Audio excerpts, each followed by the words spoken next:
Each year, Microsoft Research hosts hundreds of influential speakers from around the world, including leading scientists, renowned experts in technology, book authors, and leading academics, and makes videos of these lectures freely available.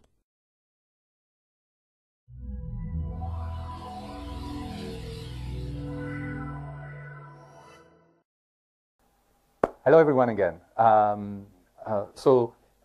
don't know if you have some vague recollection of where we left it off last time, right? So remember, just to remind you of the context, we are trying to work, try to come up with a way to think with some, provide some sense to an environment in which potentially every node may deviate from its given specification, some because they're faulty, many potentially because they're rational. And we looked at some notion of equilibrium that one can imagine using in that setting.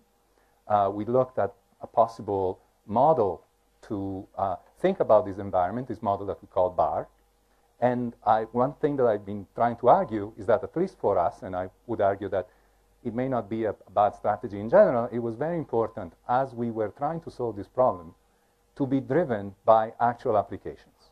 And I've given you an example of one such, this bar backup system, where I sketched some of the key insight, in particular the fact that it was possible to build the abstraction of an acquiescent node. Just like in state machine replication, you can build the abstraction of a correct node out of nodes that may potentially be faulty. We were able to build the abstraction of an acquiescent node through nodes that may be faulty or selfish. And of course, the protocol that does that is something akin to to what you see in state machine replication, except that that protocol must have the property that it's robust against bar deviations, not just against faults. Okay? And then we start to talk about gossip in the context of a different application that was live streaming, distributing live video in a peer-to-peer system. Remember? And something that I was talking about was this notion of having these different peers having sets of updates that at some point in time they have, and then in round of communication, in gossip round of communication, having what I just very high level described as a balanced exchange mechanism, in which, just if you recall, I was saying, just like one can trade, figurines of a cricket player, one can trade, these updates. And I pointed out that as we were trying to come up with a protocol that was going to hopefully give us bar support for this kind of application, there were some principles that, in part, we had been able to distill from our experience with Barbie that we tried to apply. That's where we stopped. Everybody's on board? Okay. So let me tell you a little bit more then about this balanced exchange protocol that I was telling you about. And in fact, let me tell you more about what we were able to prove. So what we were able to prove is that our protocol was, in fact, a Nash equilibrium, in the sense that, again, there is no individual peer that has unilateral incentive to deviate, but not in its full generality. We were able to show that it was a Nash equilibrium if I look at strategy in which, in every round, the participants are trying to maximize their benefit. So in other words, what I'm ruling out are really clever strategies, perhaps, in which for a while I lose in order to have a big win later in the game, so to speak, okay? Instead, here I'm trying to maximize my benefit in every single round.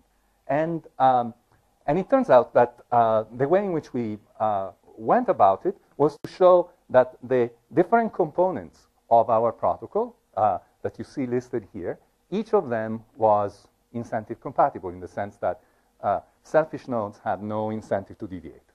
And what I would like to do is now to argue to you, proof is too much, but I would like to at least argue to you with some degree of plausibility that, in fact, this claim is not completely vacuous. Okay? So the first thing that I wanted to talk about is this partner selection problem. Now, partner selection is was the problem behind pattern selection is one of the reasons that we were intrigued by gossip to begin with. Because if you recall, one of our principles is to try to eliminate non-determinism, right? But if you take sort of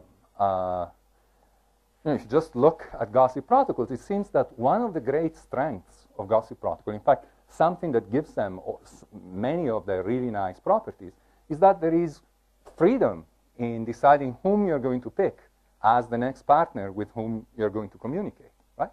So it seemed to us that there was this tension underneath between the need to enforce, to eliminate non-determinism, and what seemed to be intrinsic to the nice properties of gossip. That's what got us interested, because we thought if we can get gossip to work, then maybe this approach has legs.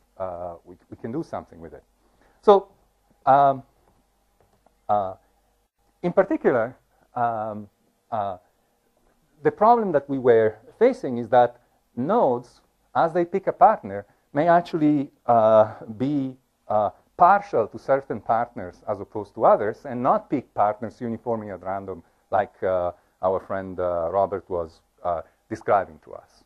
And there may be, or I may have nodes that are, really eager to try to maximize their benefit, and they may contact many, many nodes. In fact, potentially Byzantine nodes may contact many, many, many nodes, get them to consume a lot of bandwidth, engaging them in the exchange, and then walking away, right? And selfish nodes could try to do the same as well, for all we know. So the question is there a way to somehow try to limit a peer to actually choose another partner uniformly at random without,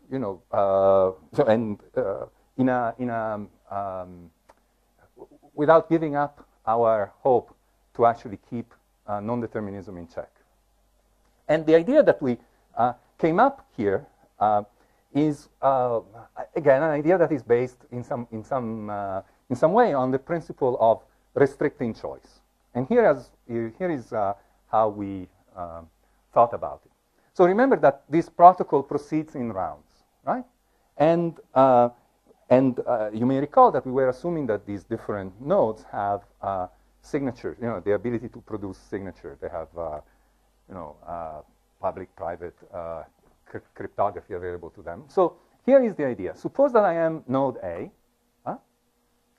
What I want to do is to come up with a mechanism that allows me to identify one peer that I want to communicate, make that mechanism known, make an adversary unable to actually figure out who I'm going to talk with, and at the same time make the target of my communication be able to verify that in fact that communication is an allowed communication, that I'm not trying to overload it, that in fact I'm allowed to communicate with it in this particular round. And if I'm not allowed, then they can just drop the invitation from me and not waste their resources. And the idea that we came up with is the following. We looked at the current round in which we are, and we assume that every node has access to what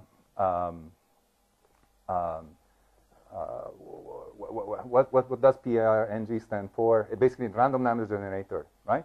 They have access to their local random number generator. The P stands for pseudo. Thank you, of course, because it's not really random. But it's pseudo random number generator. And then what we do, we actually use as the seed for the pseudo random number generator this set of bits, a set of bits that we get by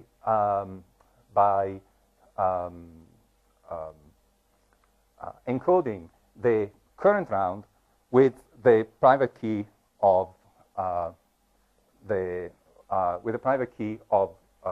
sender. And the idea is that that is going to produce some kind of number that then we are going to map onto the list of participants in our system. That, of course, introduces the assumption that we have, to begin with, we know who are the participants in our system, and that's, of course, a limitation. It suggests that, at least in the discussion that we are having so far, the membership of the system is fixed, right? And we know when we start, you have to imagine that it's like when I was, it's like going to the movies in the United States. When you go to the movies in the United States, you don't get to get in halfway through the movies typically. People get in at the beginning of the movie and then they watch their movie. When I was a kid, instead, we used to go in with my dad in the middle of the movie and then we would see the next movie. And then, I mean, we would keep seeing Western movies on and on, but that's not the way in which it works in this system. Okay, it's a more controlled approach. Okay, so the nice property of doing something like this is that, of course, if then as A, I'm sending this seed to B, B can locally, hopefully through this seed, suppose that that actually says that A in this particular round should communicate with B. If now A sends that seed to B, B can locally check by feeding the same seed to its own pseudorandom number generator, can locally check that in fact it's okay for A to contact B. At the same time, as I know A, there is no way for an adversary to figure out who is supposed to be the partner of a particular of node A in a particular round. Okay, so that scheme allows us to achieve uniform selection of partners, but at the same time, it gives us unpredictability with respect to a potential adversary that may try to disrupt the distribution of material that we want to accomplish. Okay. So now that we have this, this verifiable pseudorandom partner selection, so now if I'm A, I've been able to identify somebody that I want to exchange my updates with, and that somebody knows that I'm cool, I'm okay. I mean, at least in the first step, I've been cool. I'm not somebody who comes out of the blue. Okay? Now, what are we going to do then? Well, what we are going to do then, the next step, is going, you may not recall, was something called history exchange. History exchange is another way, so a fancy way of saying, hey, I have this set of players in my figurines, and you have another set of players. Let me tell you which players I have. You tell me which players you have. And then once we know what we have, then maybe we're going to go and exchange cards. Okay? So, of course, the problem here, if we are trying to do this, is that I may lie to you when I tell you how many cards I have.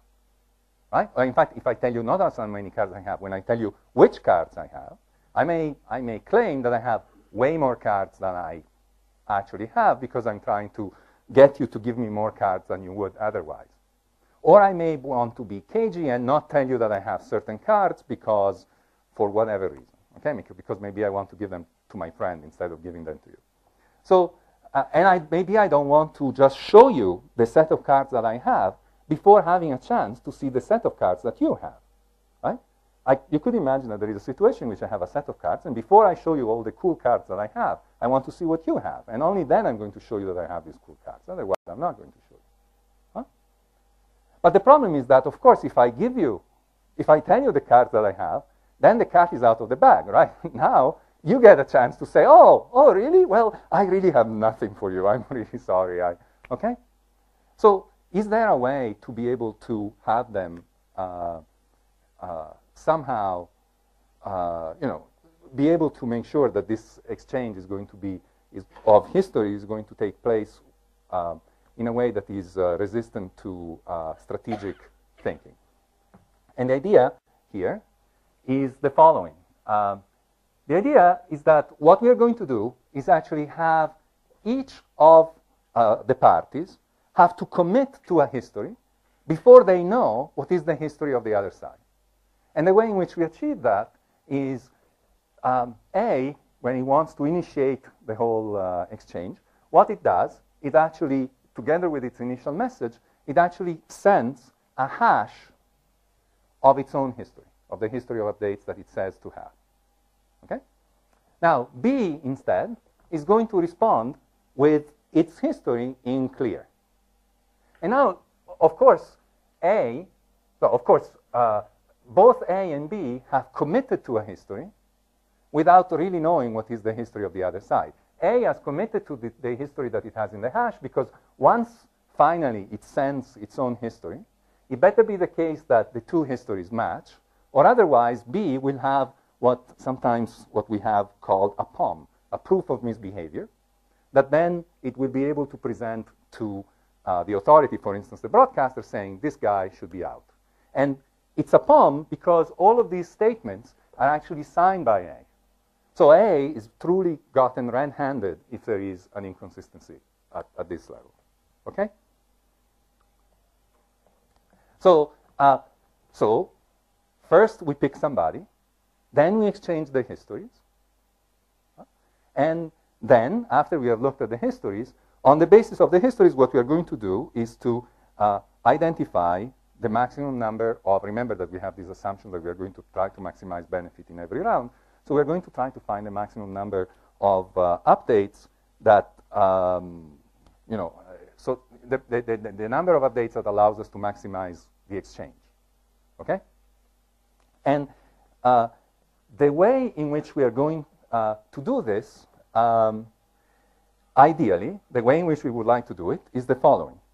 I would like to be able to have the updates in my hand, and you have the updates in your hand, okay? And then what we're going to do is you're going to put your hand here, I'm going to put my hand here, and then shoop, right? We would like to be able to do this thing because otherwise if I give you my updates, then you're going to say, well, it was very nice seeing you, and you're going to walk away, right? So it would be nice to be able to do that. But it turns out that this transaction that sometimes is characterized as fair exchange, it turns out that it is impossible without the fairly heavy involvement of a trusted third party, and we would like to avoid having to do that, okay? So when we realized that we couldn't come up with a fair exchange, we said, oh, what the heck? Since we can't have fair exchange, we are just going to go with fair enough. We are going to have this fair enough exchange, and let me explain what this fair enough exchange is.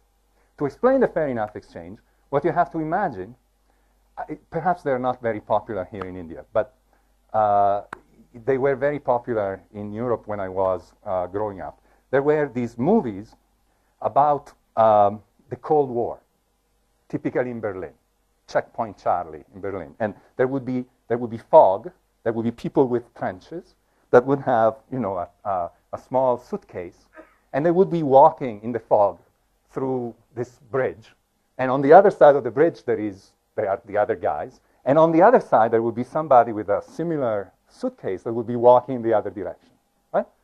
And then at the middle of the bridge, they would give to each other the suitcase, and then they would walk back. So we have, it's not quite as poetic, but we have a similar scheme. So what we are going to do is actually request the participants in this exchange to actually take their updates together with the histories that they said, so basically the information, and then put it in a suitcase and lock it, okay? And I'm going to ask them to then exchange the suitcases with each other, okay? In other words, okay, the briefcases with each other. So I'm going to ask them to do something like this, okay? So there's the IDs and the identities of these IDs that the updates and the identity of the updates that I want to exchange, and they have to be consistent with whatever I said in the history before. I cannot give fewer than what I said, what we both can see we can exchange. And, okay, so the question is, suppose that I give you nice to see you, suppose that I give you my suitcase. So at this point, you can just, so why is it the case that you cannot just walk away? What have we solved? Now I have a suitcase, so now you also have the suitcase, so the next time you have a trip, at least you have your nice suitcase that you can. So what is the advantage of the scheme that we have used? Why would you have any incentive in giving me your suitcase once I've given you mine?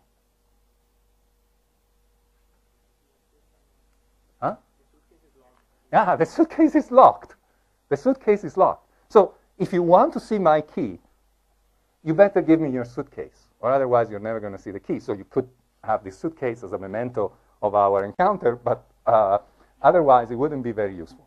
So this is an, if you want, is an instance of one of those principles that I was saying, the one of delaying gratification, right? I'm getting you to come to the point in which you have to do a lot of the work. You have to send me the suitcase. You have to, because only at the very end I'm going to give you the key. Okay? Now, of course, okay, so that's what we are going to do. We are going to exchange, we are going to make, to encourage, incentivize rational nodes to actually produce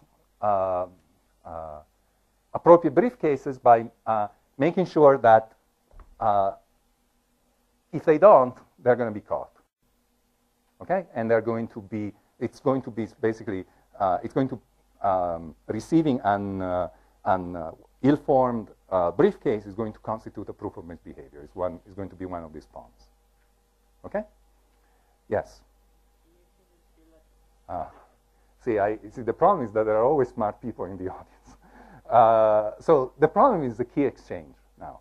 Because, okay, so I kicked the thing down the road, but at some point, there is this stupid key exchange that we have to do. And that's where it's only fair enough. It's not fair. But the point here is that we have been able to now, the extra work or the benefit that you would be able to get by not sending me the key is relatively small, right?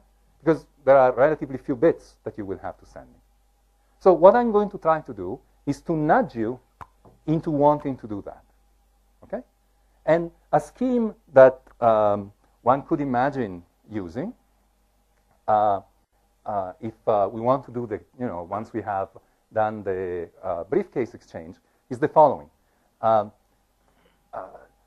If you are not going to send me your key, so I send you my key. If you are not going to send me your key, what I'm going to do is to pester you. And I'm going to say, hey, can I have my key? Oh, come on, can I have my key? My key, please. Can I have my key? And it turns out that if I keep doing this, I'm actually consuming some of your resources as I do that. If I can just make the work that you would have to do in terms of resources that you're consuming, if I can make that work be just more than the work that it would be for you to actually send me the key in the first place, then given that you are so smart, you're going to be able to do all of this, compute all of this in your head before, and you're going to say, let's not go through all the, please, can I have your key? Can I have my key? Can I have my key? Okay, whatever. Let me give you your key, and let's not talk about it anymore. Okay? So the idea is basically I'm threatening you. I'm going to threaten you that if you don't give me your key, I'm going to make you work more than what it would have taken you to give me your key in the first place. That's the idea. As we will see, the way in which we implemented it in this, so the idea is the following. I'm going to bug you. Eventually, you may give me the key. So let's just cut to the chase, and you give me the key right away. That's the idea. Here I'm actually playing a little bit fast and loose when I'm discussing this, because, so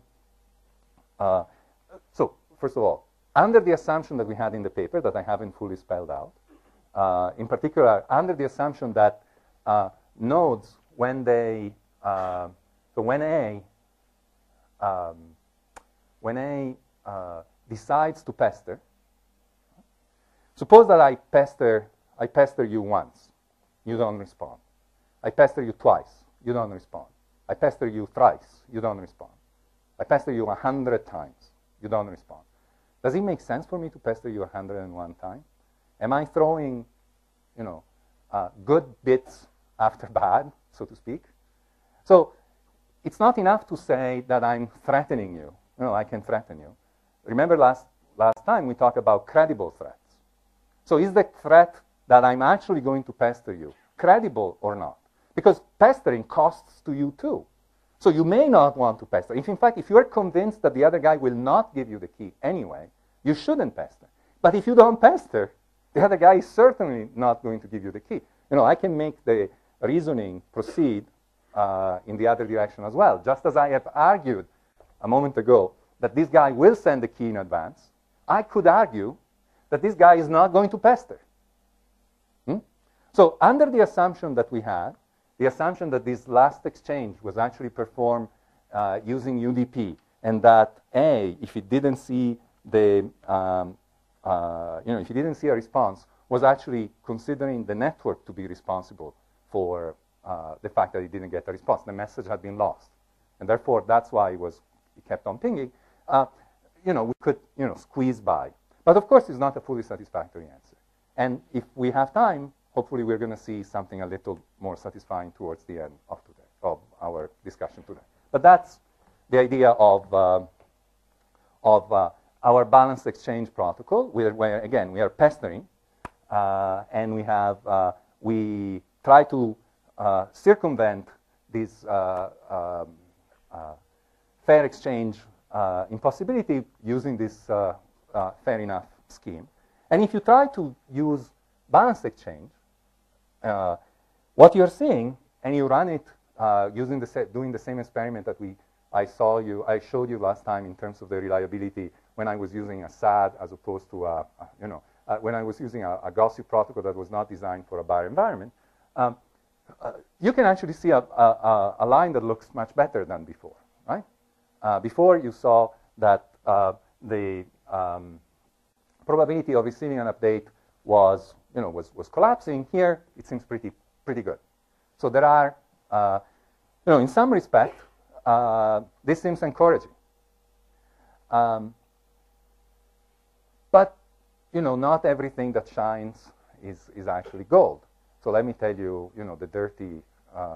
Let me clean the dirty linen in public. So it turns out that there is, if you think about the structure of this protocol, the structure of this protocol, as I was saying, is to try to limit non-determinism as much as possible, to reduce choice.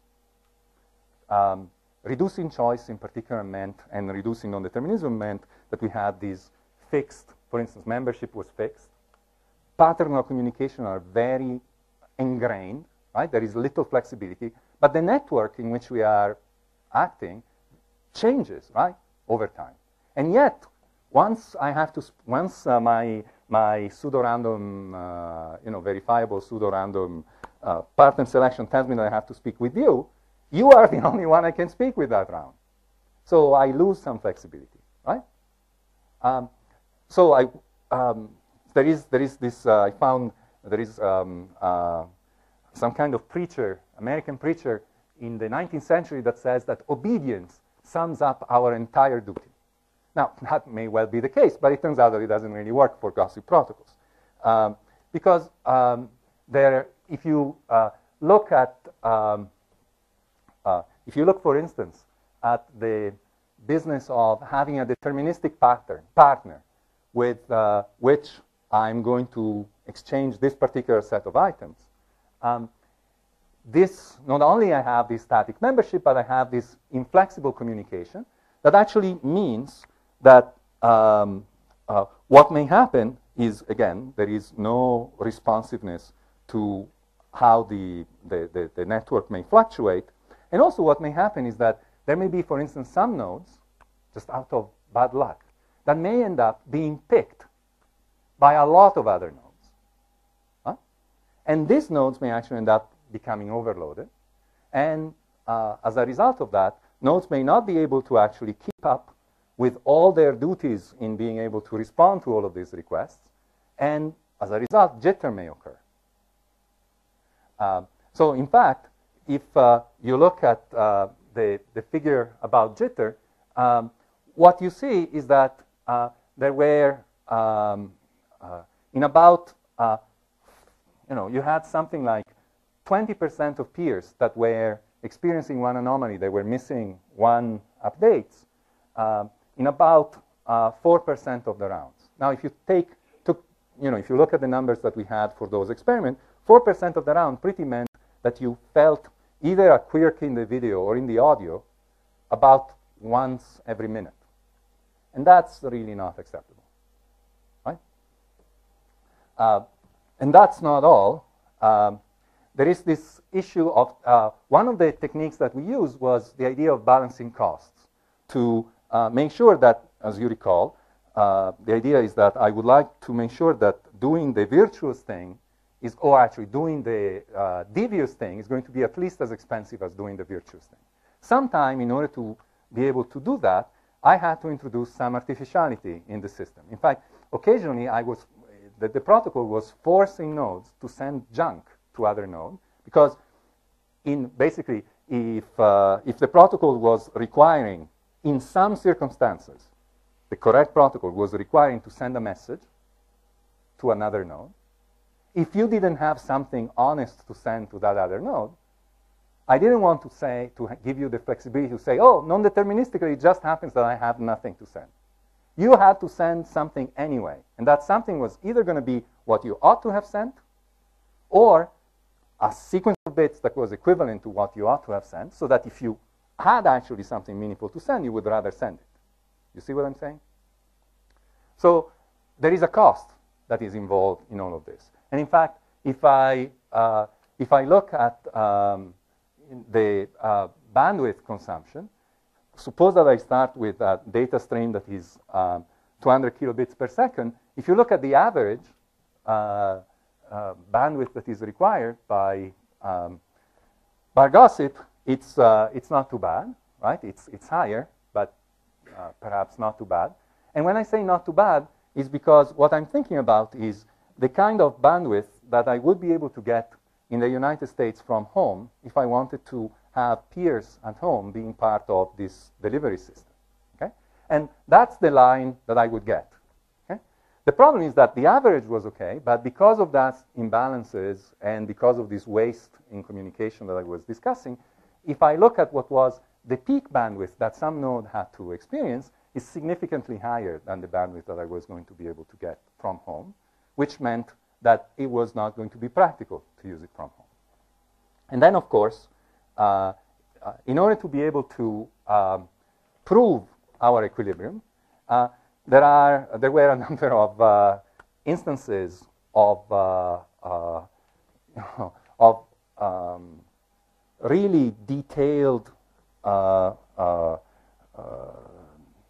games of trying to achieve balance that we had to play that felt necessary, but in some respect a little silly to us as well. And then, of course, remember, when we were trying to prove the correctness of all of this, we were only be able to prove correctness to prove the Nash equilibrium only for strategies of a certain kind, for strategies in which we are trying to maximize the return in every round of exchange, right?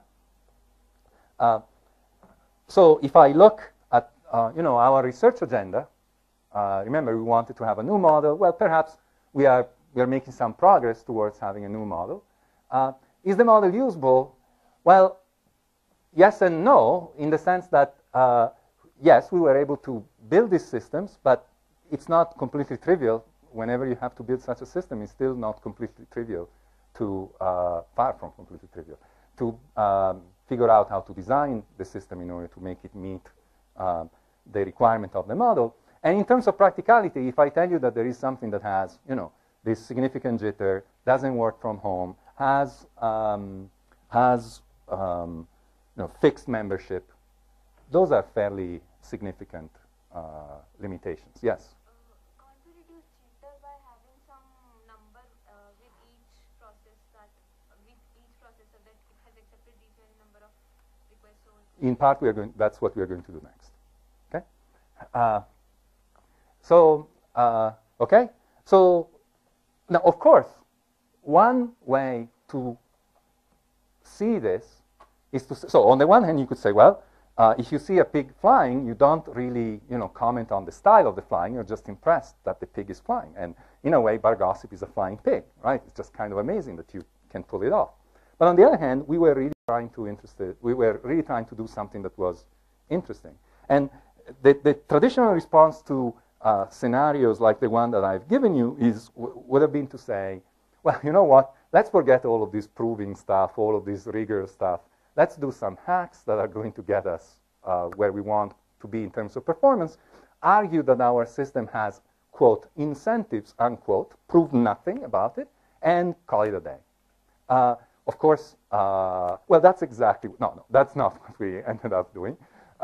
Instead, what we try to ask ourselves is it possible to introduce flexibility in the system so that it's not quite as tightly wound, whatever, as Bar-Gossip was, and at the same time not give up rigor.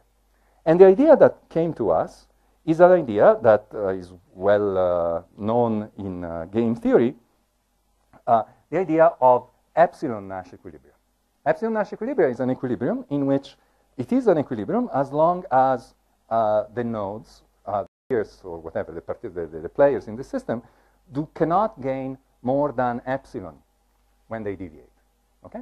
And people typically have been using, before in fact, people had been using epsilon Nash equilibria for situations in which they couldn't find a Nash equilibrium.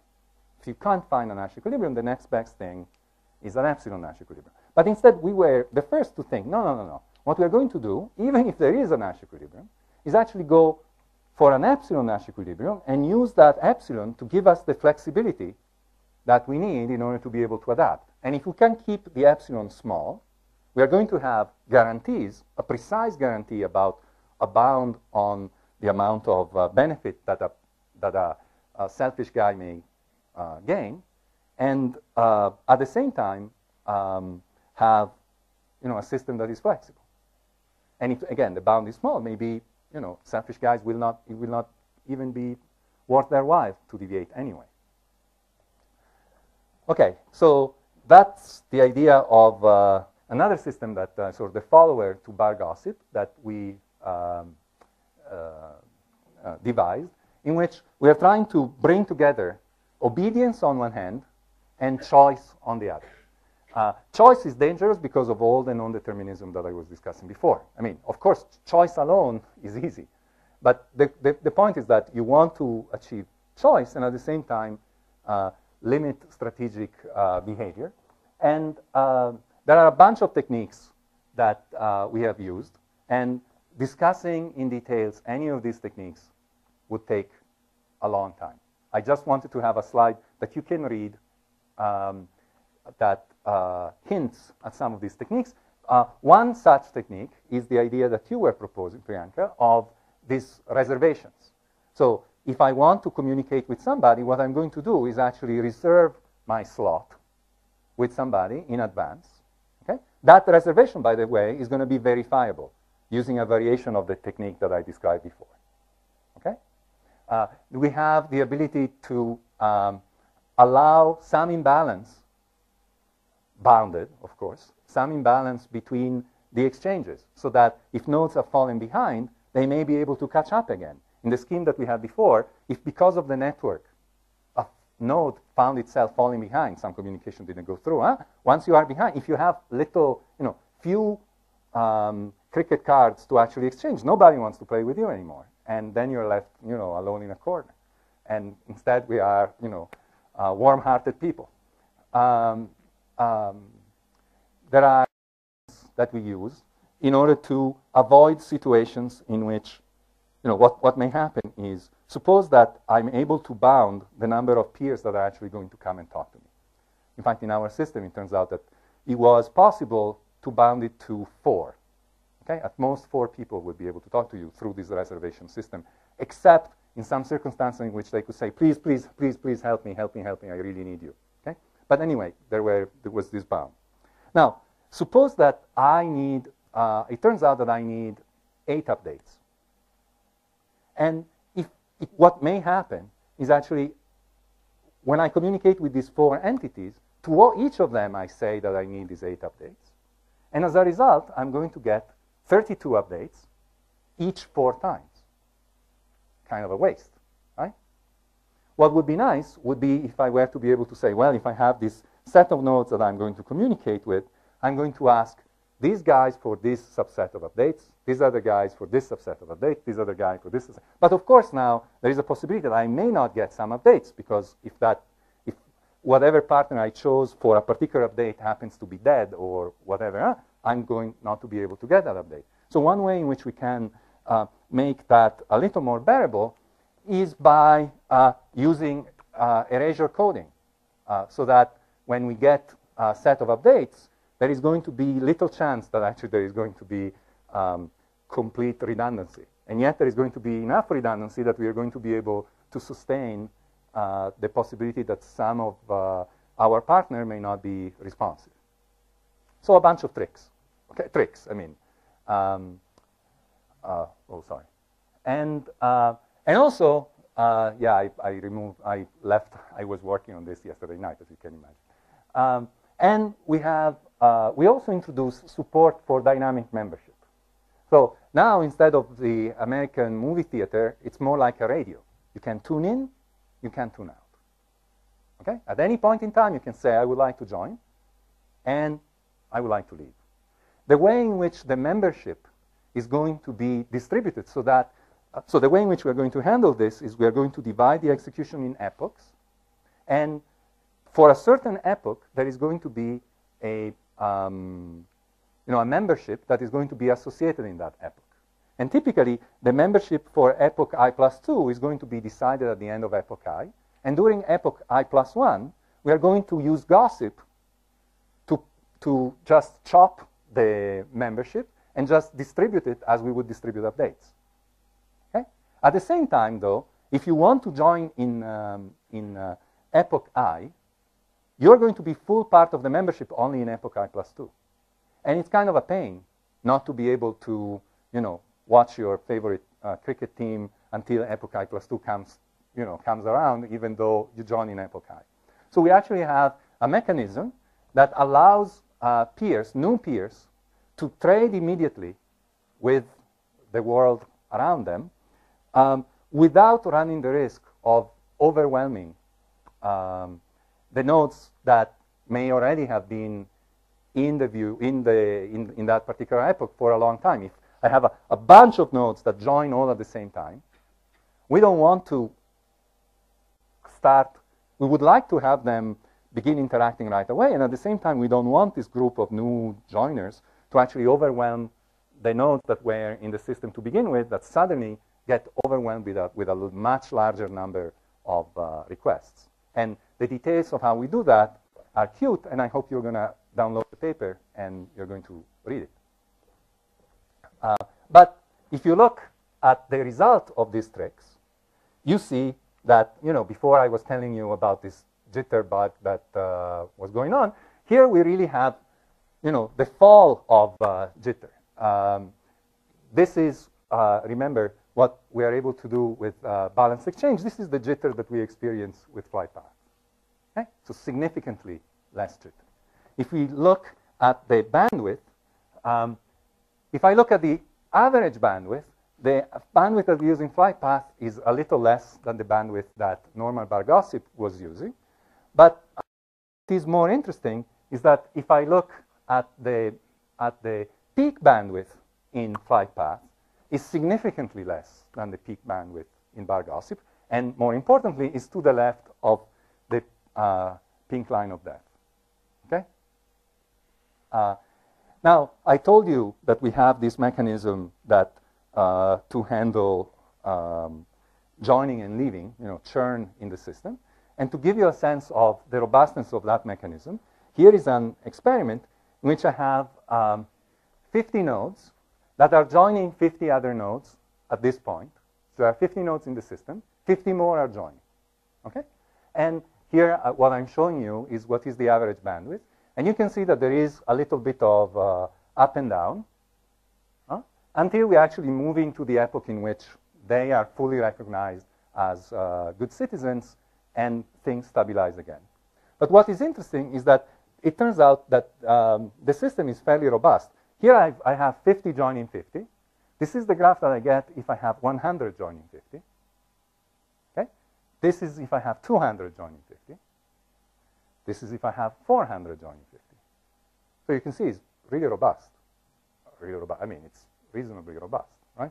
And of course, this average bandwidth is way less than the peak bandwidth that I was showing you before. The question is, what are we going to do with respect to, another thing that is beautiful about this protocol is that since I'm interested in proving this epsilon equilibrium, if I can convince myself that, in fact, nodes are not going to be able to gain, selfish nodes are not going to be able to gain more than epsilon, I can actually, it turns out, I can achieve that guarantee without having to rely on the limitation of only considering strategies in which I'm trying to maximize my benefit in every exchange. Okay? So even from the theoretical point of view, if I have given up the purity of perfect Nash equilibrium, on the other hand, I've gained the awareness or the flexibility of provided by the guarantee that my epsilon Nash is going to apply to any strategy, not just to the limited set of strategy for the one for that we were able to prove perfect Nash before. Okay? Yes. So in this experiment, the new nodes that join, Yeah. Are they all rational, or what is the fraction of rational and These are all rational nodes. These are all rational nodes. I have rational nodes joining. Yeah, I haven't shown you the damage that Byzantine nodes can do. I remember in the version of bar gossip, and I don't remember the results for flight path, but for bar gossip, we were able to show that if the number of Byzantine nodes was approximately, it was not above 25%, despite the fact that they were going to, try to create the maximum. So we were trying to make them create the maximum havoc possible. The maximum havoc possible, by the way, is to try to engage the nodes up to the point in which they send you their suitcase, and then you walk away. The bad news is that if you walk away at that point, the bad guy, the good guy that has been left, holding nothing in his hand, doesn't really have a proof of misbehavior, because the bad guy could say, "Oh, it's not my fault; it was the network." Okay, so there are tricks that we use to try to bound the number of times that a Byzantine node can play that game, but it can play that game. That's the strategy that actually would create the biggest load on the system. And we actually had the student that was, the lead student on this, recorded a song. Have you ever heard the Numa Numa song? It was popular a few years ago, at least in the United States. There was this guy that was doing this crazy thing in YouTube. And part and parcel of being in our group was that he had to do the crazy thing in YouTube. And we were doing this demo with him doing the crazy thing to see, increasing the number of Byzantine nodes when, mercifully, the video was starting breaking. We were hoping for the Byzantine nodes to actually succeed in breaking the video. But anyway, what we were able to show is actually to get these kind of results, the question is, what is epsilon? To get these kind of results, if we assume that the benefit the benefit that you gain by watching the video is approximately 3 times what you are spending in actually running this protocol, then we are able to show that these results occur for an epsilon that is on the order of 10%. Okay, so it's a relatively small epsilon. Yes? In this experiment, was the number of existing nodes varied? No, the number of existing nodes was 50, and then we had 50 nodes, and then 400 was coming, and then at some point there were 450, of course. You believe it wouldn't really change it much? Why was that kept? To show that if I have a crowd joining, that doesn't affect the robustness of the system. So the system is actually able to withstand a little bit. Of course, if I have 400,000 joining, maybe the situation would be different.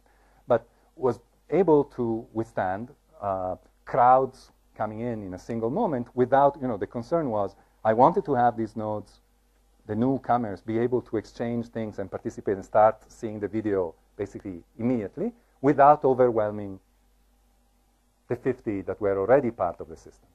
And what we are showing is that pretty much the protocol is able to keep its balance, so to speak, even if even if I increase by a insignificant amount the number of nodes that are joining all at the same time. Okay, so it's sort of tolerance to churn that I was trying to show. Okay, so what I would like to do now is actually to discuss two things that hopefully you will find interesting. The first one is this. You know, if you take a step back and you look at what I've been telling you, what I've been telling you is there is this bar system, right? There is this bar model. And I've been telling you there are Byzantine nodes, there are these acquiescent nodes, and there are the rational nodes. We don't want to put a bound on the number of rational nodes. So that's the way that is good for me to discuss this with you, is to say, and we don't do that just to show you how robust we are, right? We don't need acquiescent nodes in order to be able to do our job. That's one way to look at it. The other way to look at it is we don't know how to use, in a smart way, acquiescent nodes, something other than they're going to be the stupid guys that are going to do everything, in order to be able to design our system more efficiently.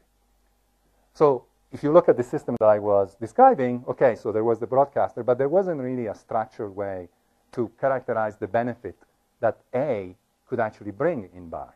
So in fact, you know, if you look at bar, it was, you know, really more something like this, right?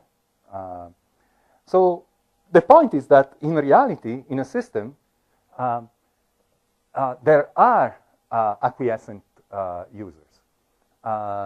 You know, if in fact, you know, there are a bunch of users. If the way they did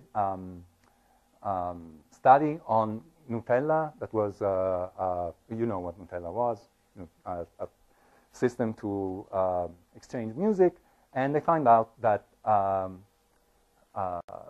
you know, there was a non-insignificant number of participants that were acquiescent. But the point is that, you know, if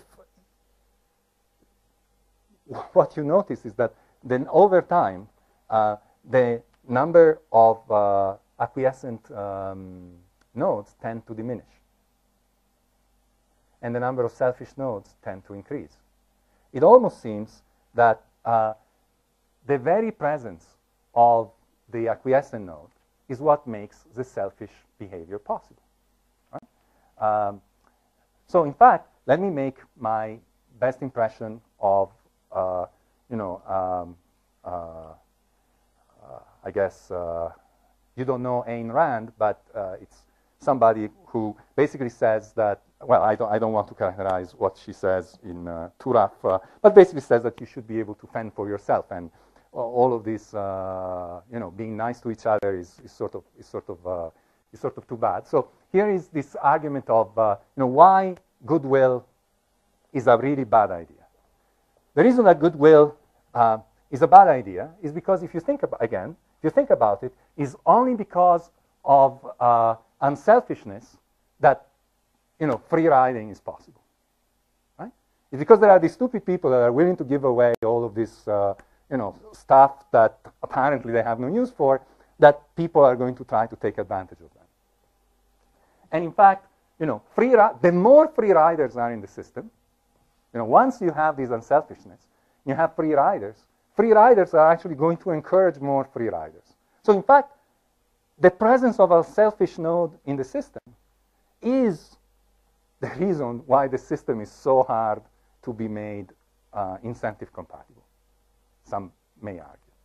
And after all, you know, this business about being, you know, warm-hearted is in practice misplaced to begin with, because it's very hard to ask somebody to, you know, maybe you can ask somebody to be a hero, but it's very hard that everybody will actually elect to be a hero. If you are in an environment in which, as you saw, 66% of the nodes decide to be free riders, it means that, you know, 2 out of 3 of your friends are free riders. At some point, you're going to look at yourself in the mirror and you're going to say, what am I going to do, you know, giving away my bandwidth to these stupid friends of mine? I'm just going to join their number, and okay?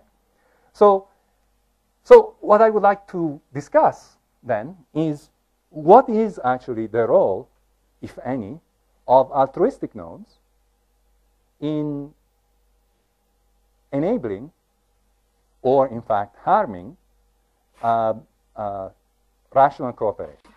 Okay? That's the question I would like to begin answering. I'm not going to give you a full answer, but perhaps I want to share with you the little insight that I've been able to gain. Okay? So the problem should be clear. Suppose that I have, these two parties, and suppose that these parties are actually engaged in a number of exchanges. They have a relationship by which I give you something, and you give me something, and I give you something, and you give me something. Okay? And here we are looking at them at the in the second to last exchange. The node to the left has actually dutifully sent whatever it needed to send to the node to the right. Right? Now, if you are the node to the right, however, and you know that this is the last exchange, because then the game is over, then, you have no benefit in sending whatever you have to send to the other node, which, of course, is not going to make that node particularly happy. And so, intuitively, what is going to happen is that if now you think about that, and you think that this node is not, the node to the left is not completely stupid, that node is going to be able to look ahead and say, hey, he's not going to send me the update in the last round, in the last exchange. So why should I send him my update now? Right? So that's exactly what, why send? He's not going to contribute anyway. And you can imagine that this can get out of control quickly. And in fact, there is, intuitively, we're going to perhaps talk about it slightly longer later, but intuitively, perhaps you can see that what is happening is that the entire exchange becomes unraveling. Yes? But this node, how can it be sure that it won't send? It will just have a probabilistic view that this node won't send because of Bayesian. If we are considering it to be a Bayesian game, then it will just have a probabilistic view. It won't be sure. So why won't it send? Well, if I am sure that this node is selfish, it's not, if I'm sure that this node is selfish, then, and it's going to maximize its utility, then this node, I'm certain that it's not going to send me the last update. It will have no benefit in sending me the last update. Right? And if I know he's not going to send me the last update, it's fair to ask why I should send him the next to last update. And I can unroll it from the beginning. Okay? So, and then, what I find myself then is if I look at, if I look at the problem, that's the problem. And yes? So I guess in all the previous protocols you described, you were assuming nodes did not know that they were nearing a last. Exactly.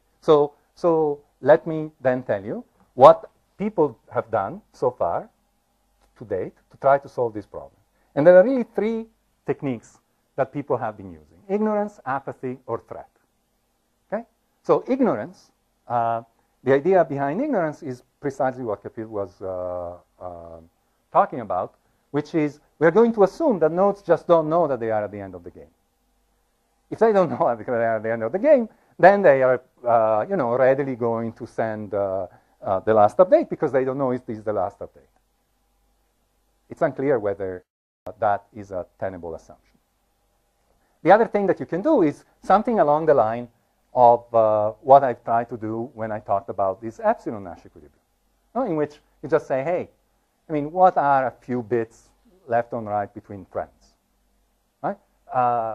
If I don't have a significant gain, I'm not going to deviate, and I'm going to try to make sure that at the end there is not going to be significant gain. And but of course, from a fundamental point of view, that's also not fully satisfactory.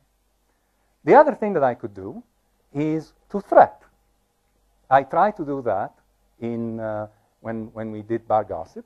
But remember, as we were discussing then, when I'm presenting you with a threat, better be the case that you believe that I'm serious, that the threat is credible, or otherwise the threat is empty. And it's not, I can threaten you, but it's, you're going to say, yeah, whatever, right? So that's how people have addressed this problem. And after lunch, we're going to see how perhaps we can put this discussion on a slightly more satisfying footing. Okay?